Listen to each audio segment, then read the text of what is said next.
Alright? And the most important thing about this property, this was really allocated as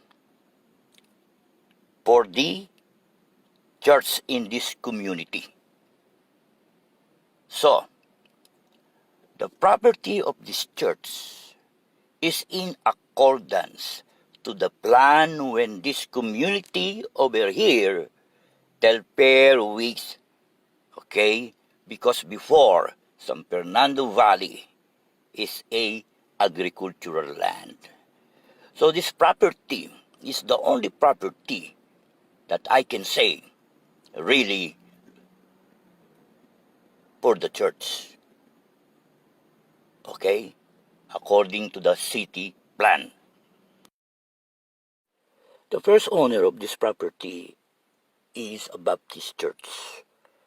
And this was bought by the Faith Bible Church under the pastorate of Rene Ramientos, 1995. 1997, they become a charter church of the International Foursquare Gospel, which is also a Pentecostal church. The title are two. One is residential, and the address is 12055 Wicks Street, Zambales, California. And the other title is also 2 acres, is a vacant lot, an agricultural land, located in Allegheny at the back.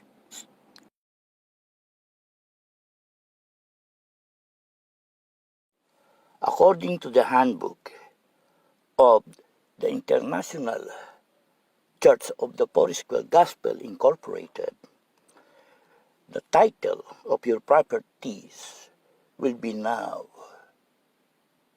be entrusted to them, and you're going to lose your being a corporation because you will become part of the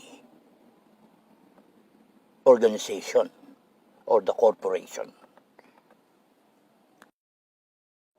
which will be now the International Church of the Foursquare Gospel Incorporated. And the main office is in Sunset Boulevard, where the title of your properties will be handled to them. The International Church of the Foursquare Gospel was incorporated to establish and conduct an organization to manage the affairs of the corporation and to supervise the management of the churches of the Foursquare Gospel, and to license and ordain ministers and missionaries for the furtherance of the work of the corporation, and to establish and grant charters to churches known as Foursquare churches to be subject at all times in the supervision of respondent corporation. All property or equipment acquired by any Foursquare church is required to be held in the name of the International Church. The bylaws further provide as follows. Okay. Its church is required by the bylaws to keep books of account and to prepare full and accurate monthly reports of activities in such form as is prescribed by Respondent Board of Directors. The original of such reports is sent to the Corporation Secretary, and one copy to the District Supervisor, and copies to such other district officers as may be designated by the District Supervisor.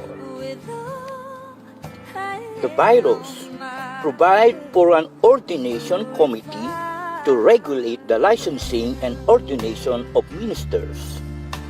As a prerequisite to licensing or ordination, its pastor is required to subscribe and adhere to the minister's code of ethics.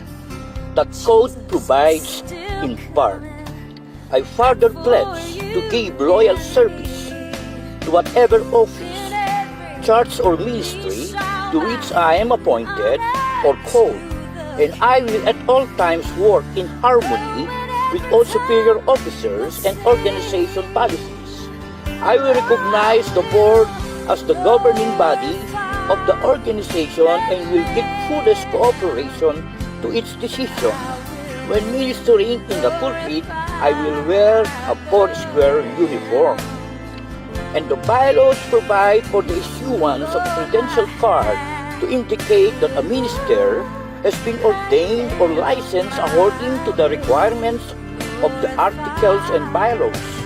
If a minister resigns from the corporation or is removed, his credentials may be revoked. The bylaws further provide that a minister shall have his credential revoked and shall be removed from his office in the corporation or pastorate if he is found guilty of unchristian conduct, neglect of official duties, or failure to keep or destroying of church records. The district supervisor is to be concerned with the health and status of every church in the district, the well-being and the leadership of every pastor, and the ongoing business matters concerning the congregation. The four-square pastors are appointed by the district supervisor with the approval of the board directors and its consultation with local church council. In this sense, four-square pastors are sent ones.